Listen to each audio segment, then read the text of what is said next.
nama Bijak Timur Indonesia itu. Yayasan Bijak Timur Indonesia itu disingkat dengan Bijak Timur. Yang biasanya terkenal dengan Bijak Timur. Yang latar belakangnya adalah kami dua Pak Sylvester Nusa ini, kami latar belakang pekerjaannya kami lebih banyak di sosial kemanusiaan, sehingga kami mendirikan lembaga ini khususnya di pelayanan kesehatan sama pendidikan. Dan kalau di asing itu sosial kemanusiaan. Ya, kami mendirikan ini fokus kami itu khusus di program PAUD HI, program pengembangan gizinya, itu kita fokus di situ. Jadi tugas kami itu adalah untuk mengajak orang tua, keluarga, masyarakat, pemerintah untuk bisa memberi layanan kesehatan, pendidikan, perlindungan. Dulu orang tua tidak perhatikan kita, maka kita tidak akan jadi seperti ini. Ya? Harus yakin dan percaya bahwa dulu kita mendapat perhatian besar dari orang tua sehingga kita bisa ketemu ini. Kalau dulu tidak ada perhatian orang tua, kita tidak akan ketemu. Jadi yang latar belakang itu, sehingga proses itu kita mulai mempengaruhinya lewat mempengaruhi pemerintah, mulai dari level desa, kelurahan sampai ke level nasional. Mulai dalam pengelolaan jangka menengah. Oh, membuat pikir lama tapi salah. Rencana pembangunan jangka menengah desa, RPJM desa. Rencana pembangunan jangka menengah desa. Jadi RPJMD itu sesuai dengan Undang-Undang Nomor 6 Tahun 2014 tentang desa. Itu dia masanya sampai 6 tahun. 6 tahun. Jadi kita susun dokumen itu selama 6 tahun. Dokumen itu sesuai dengan visi-misi kepala desa. Pada susun itu kepentingan kami adalah yang penting layanan untuk anak usia dini dapat, layanan kesehatan, pendidikan, gizi, perlindungan, pengasuhan itu harus dapat. Nah, sampai di level kecamatan juga sama, supaya berteman dengan Pak Camat bisa melakukan review apa? Review atau koreksi itu sesuai dengan layanan itu. Kenapa harus ikut layanan itu? Karena pembangunan sesungguhnya itu adalah bangun manusia, bukan fisik banyak-banyak, tapi manusianya kurang. Kalau pembangunan manusianya kurang, berarti kita sulit berkembang. Sama dengan ada di sana. Teori di sana juga bagus, tapi harus lebih banyak prakteknya. Nah, praktek ketemu orang-orang, datang pertama malu, sudah akrab mulai tidak tahu malu lagi. Berarti tujuan utamanya itu memberdayakan mulai dari yang PAUD. Iya. Tujuan utama dari Mulai dari bukan PAUD saja, mulai dari dalam kandungan. Yang istilah sekarang 1000 hari pertama kehidupan, 1000 HPK. Pernah dengar kan tidak? Belum ya? 1000 hari pertama kehidupan itu adalah mulai dari proses berhubungan. Ini belum sudah ada pajar tapi belum dong. Nah, termasuk ada program generasi berencana. Generasi berencana itu sekolah dulu baru pacaran, selesai selesai dapat sarjana dulu baru buat janji, sarjana surat janji menikah. Bukan masih di tengah sudah, tapi tidak apa-apa, kasus tidak apa-apa. Nah, maksudnya kita juga mendorong generasi berencana itu adalah selesaikan pendidikan dulu baru membentuk rumah tangga. Jangan sampai membentuk rumah tangga tapi kecelakaan. Orang paling enak kok bilang kecelakaan. Jadi mulai dari dalam kandungan.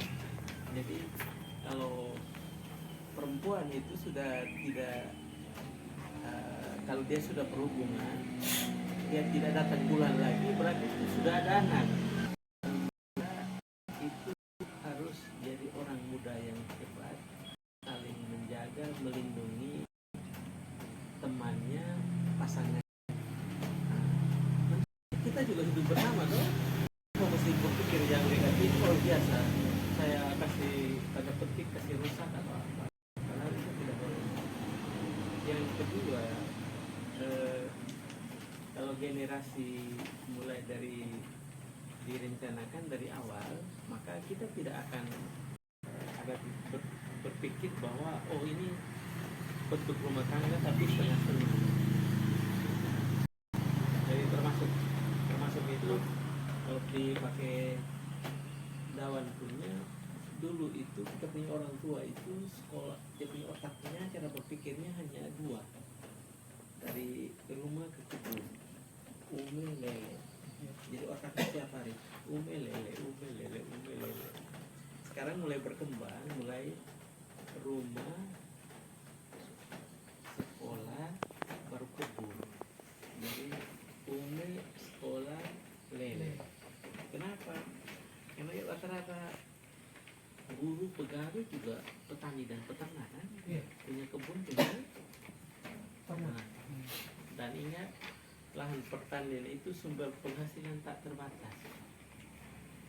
Jadi rata-rata pegawai, pengusaha, petani itu adalah petani dan peternak. Karena sumber penghasilan manusia itu yang tak terbatas itu hanya di lahan pertanian.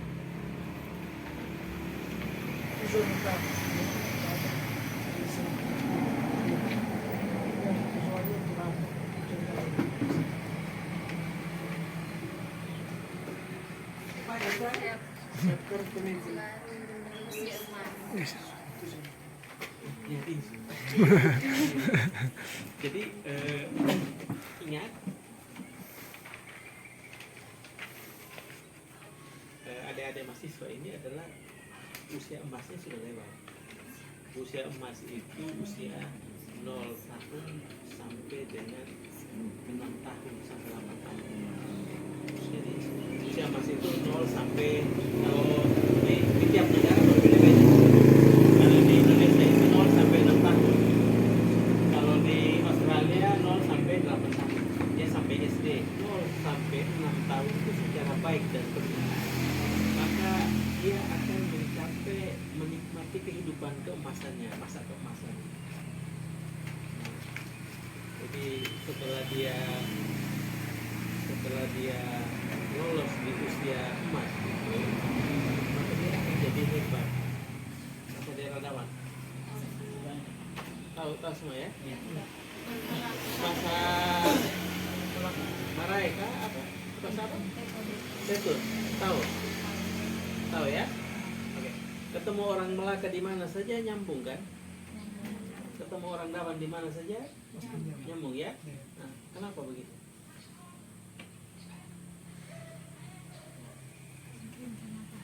Ya?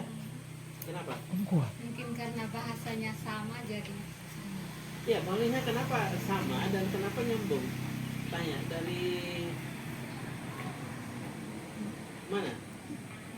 Dawan. Oh, langsung. Mau komen? Logat.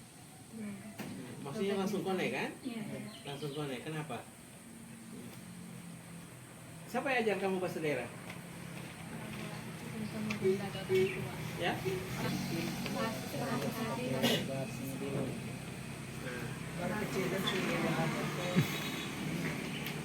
Iya, maksudnya saya sampai aja kok. Harus Iya. Memperlainkan Kita belajar sendiri dari lingkungan. Sekarang dari lingkungannya mungkin ada orang bicara kita dengar. Ya.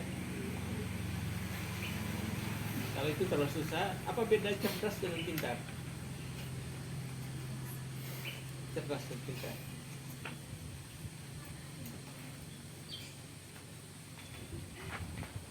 Wih, fisik loh.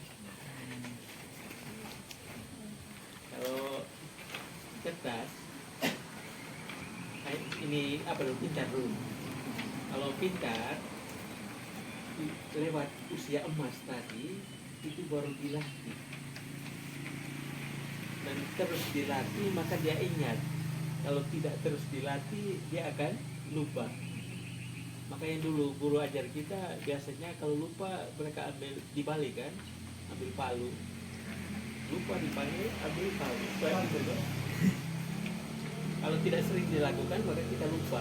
Itu dia hanya pintar. Contoh, siapa yang jago bahasa Inggris? Tidak ada kan? Dulu SMP dapat juga kan? SMA? Kuliah? Tapi bodoh juga. Itu namanya pintar. Jadi setelah lewat usia dini baru dilatih. Sementara cerdas, bahasa daerah tadi, karena ditanamkan mulai dari dalam kandungan, akhirnya teringat sampai sekarang. Itu namanya cerdas. Jadi kita fokusnya di usia emas.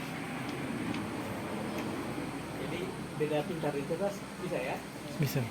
Kalau cerdas itu dilatih, diajarkan sejak usia dini. Sejak usia dini. Kalau pintar itu selewat baru dilatih.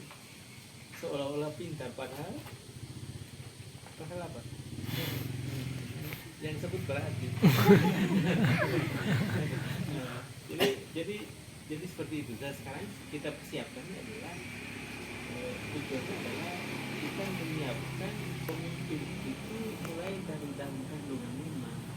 Jangan tunggu orang sudah pensiun baru kita omong mau jadi calon kepala desa. Negara saja tidak pakai kok kamu pakai lagi. Itu termasuk dari sisi kalau punya ilmunya kan harus siapkan pemimpin yang baru. Ini negara tidak pakai kita pilih suruh dia DPR lah, calon DPR lagi. Contoh kita punya bupati kan, sudah pensiun juga kita diminta jadi pemimpin.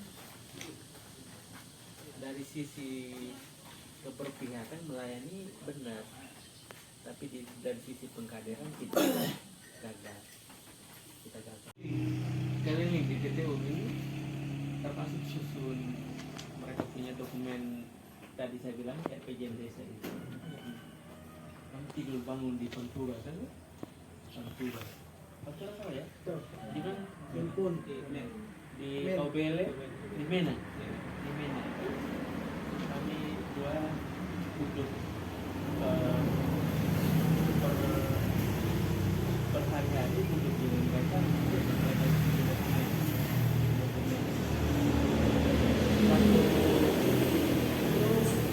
yang kita belum ada kerjasama dengan orang lain kan, dengan lembaga lain. Jika kami jalan keliling itu untuk selain memperkenalkan yayasan, juga kami juga mau memperkenalkan yayasan, tapi di dalam itu adalah kami memperkenalkan kami ahli di bidang untuk penyusunan dokumen itu. Jadi kami juga keliling ke Solo. Mereka tanya, Pak, mereka dibayar atau tidak? Bilang, tidak. Kami hanya bawa diri saja. Bawa diri saja. Tapi kalau mereka kasih kami uang bensin, kami terima. Masa kami pakai GL? Dia tahu dah ke? Apa? Jadi kami dirikan pertama itu juga lucu. Nah, pasti dia jual dia punya babi. Kalau pada babi, saya pakai uang pesangon. Kami dirikan. Jadi sebelum rekrut kami ini, jalan sendiri keliling. Termasuk ikut kegiatan-kegiatan kayak pertemuan-pertemuan ini. Pendamping program PAUD, pengembangan anak usia dini,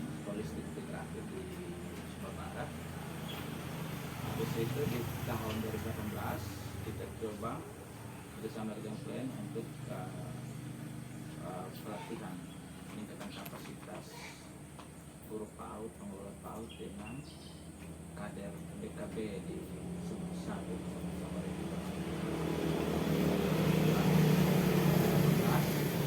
habis itu dia masih di tahun yang sama kita juga dapat ada kerjasama bantu pemerintah untuk pelatihan BKBHI itu ya akhirnya pindah keluarga balita holistik integratif di Kabupaten Belu kita pelatihan kader di beberapa kecamatan di wilayah Lamak Nen itu Lamak tiga Nen, kecamatan. Asipeka Barat, Habis itu di kota. kota itu sekitar 5 kecamatan lagi sama dengan yang ini ke arah Lorasi itu namanya Asipeka Barat. kota Barat.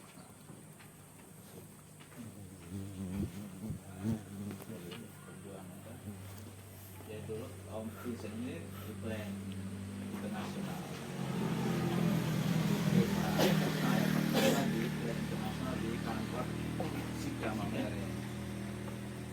Habis itu pengembangan program kita coba tawarkan masuk di PTU kan. Betul lalu saya masuk di tahun 2000 Agustus 2012. Mulai ya. Pada saat itu setelah kami berjalan, kita lihat pemerintah itu hampir semua dinas bekerja untuk masyarakat yang sama, LSM juga masyarakat yang sama, tokoh agama juga bekerja untuk masyarakat yang sama, tapi masyarakat miskin terus, tidak berubah-ubah. Apa masalah? Ya kan? Hampir semua orang ke desa yang sama, kita tidak pernah mengalami perubahan, miskin terus.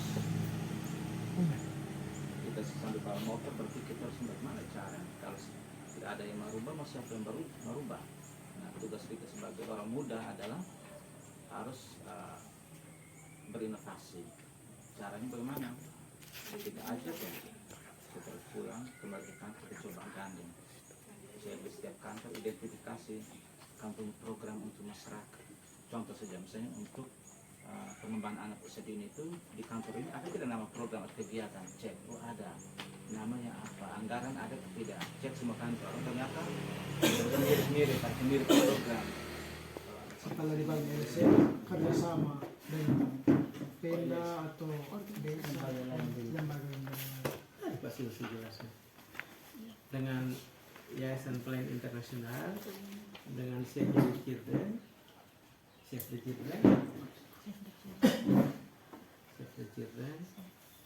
terus dengan Bank Dunia,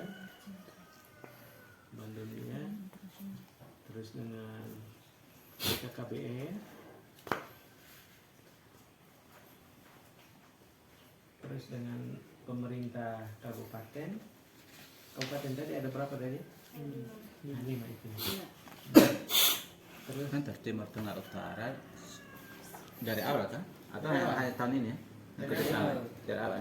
Timur Tengah Utara, Timur Tengah Selatan, Nagekeo, Sika, Lembata, Pemda Belu, Pemda Malaka, ya kan? Sumba Barat kan? Sumba Barat. Berarti 8 ya? 8. mungkin yang pertanyaan terakhir ini mungkin dana awal mula organisasi ini dananya dari mana? Kita saya cerita. Pasti jual baru saya punya anak punya tabungan. Berarti dananya dari pribadi.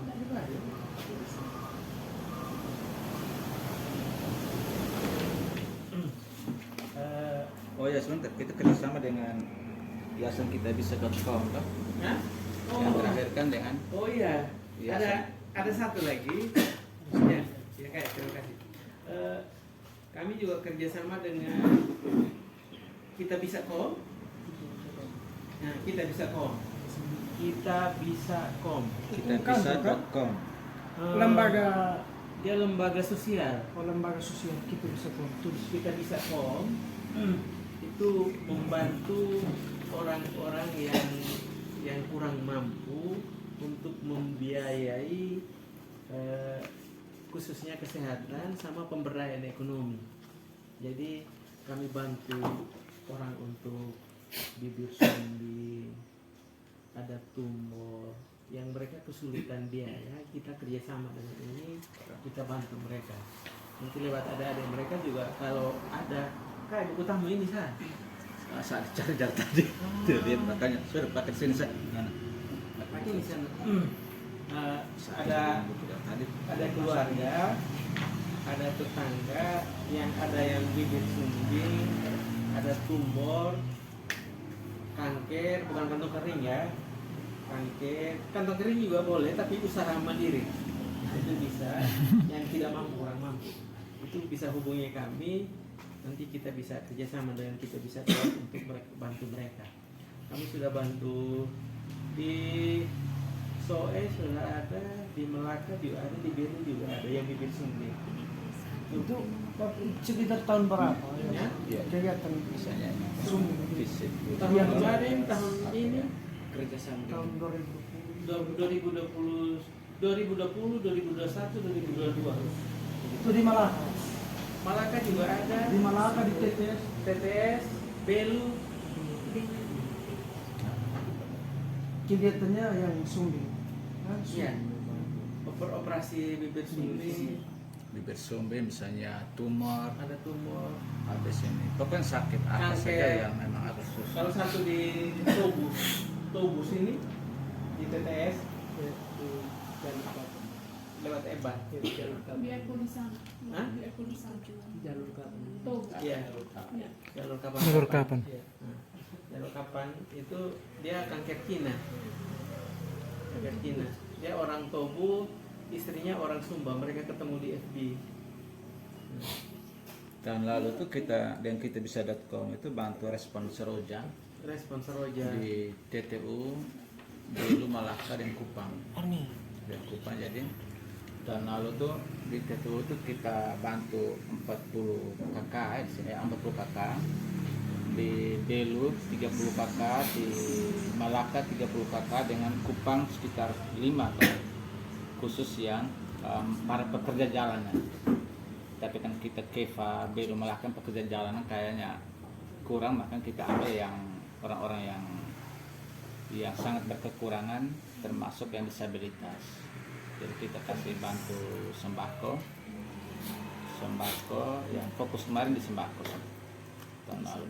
Kalau tahun Bantu sembako tambah dengan borok dong punya usaha tuh. oh ya, kita borong UMKM. Jadi kita mau bantu orang, misalnya saya datang belanja di sini, saya akan borong semua barang di sini dan saya bantu orang-orang tadi. Borong UKM, misalnya borong UKM. Jadi kita sekarang ada beberapa bulan kemarin kita juga bantu yang tadi kita bisa.com, sama-sama kita bisa.com itu kita bantu yang operasi bibir sumbing, yang tumor, itu kita sudah serahkan bantu, mereka sudah operasi. Tambah dengan yang nanti mungkin minggu ini ke minggu depan kita lihat ada yang mau kita bantu, dia tumor sebenarnya, hanya kan dia sudah terlanjur sudah meninggal, orang dari WFAO di Kaputu ke sana. Terpaksa kita kasih uang saja ke ahli warisnya, ke keluarga. Karena uang itu kumpulan dari relawan kebaikan untuk membantu itu. Jadi di prinsipnya tulus memberi, ikhlas berbagi. Berbagi tak akan merugi, berbagi selalu penuh berkah. Kayak itu ya. Jadi uang itu sumbernya bukan dari kami semata-mata, tidak, tapi dari hampir dari semua orang yang ada di Indonesia, bahkan luar negeri, yang ada yang bantu Rp1.000, Rp2.000, Rp50.000, ada Rp100.000, Rp200.000. Jadi sumbang itu kita hanya bantu menjembatkan saja. Nah, orang yang tergerak hati itu yang dia bantu sumbang. Jadi ketika kita kasih uang itu adalah memang uangnya dari orang ke orang kita yang bantu memfasilitasi. Itu dari orang baik. Karena kami selalu melatih, melayani dengan hati. Kalau setelah hari ini kawan-kawan pulang, misalnya ketemu ada saudara di rumah, di lingkungan yang kesulitan seperti itu, tolong dikomunikasikan. Tapi jangan berjanji ke mereka bahwa kita akan bantu, tidak. Sampaikan bahwa kita coba mengkomunikasikan dengan orang-orang, kan? Tapi bukan dia bilang mau membantu nanti tidak enak, kan dijanji, kan? Kita coba membantu. Dan kita kan kerja jaringan, nah. kita saling menyambung lidah kan, menyambung informasi begitu. Ada kawan sekarang yang di Yayasan Plan Internasional itu dia kerjasama kita bisa lihat Pak Paul kan, sumpah. Itu dia rela lari dari dia ajak kawan-kawan lari dari Labuan Bajo ke Manggarai. Rencana mau lintas sampai Flores Timur dan Timur sini. Dia rela untuk lari jalan kaki, lari itu hanya untuk mau bantu orang-orang di Manggarai yang kesulitan air bersih. Itu dia rela lari.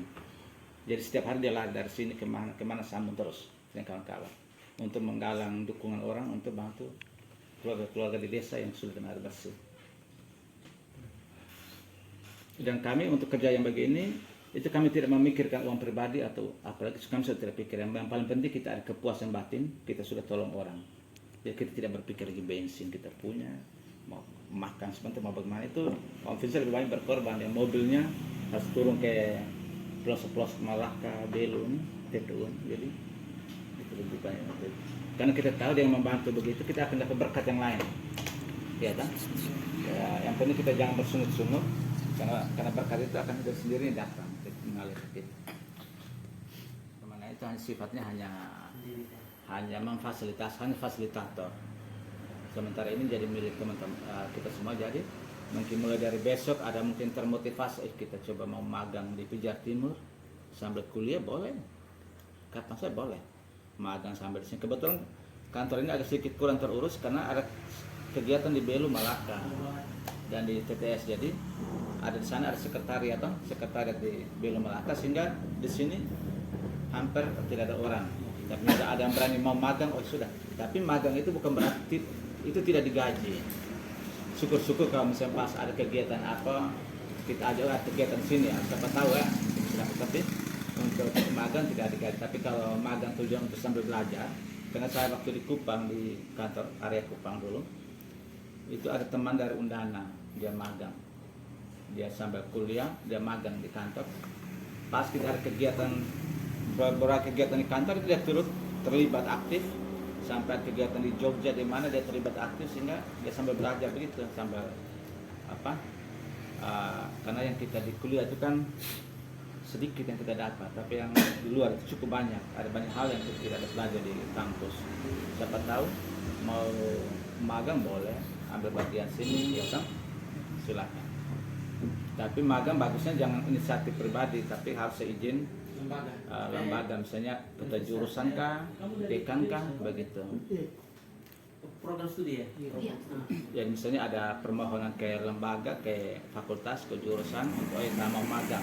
Nanti ada rekomendasi dari jurusan atau fakultas apa itu kamu punya, mau magang ke Pijar Timur atau ke yayasan mana, lembaga mana boleh, kita bisa terima.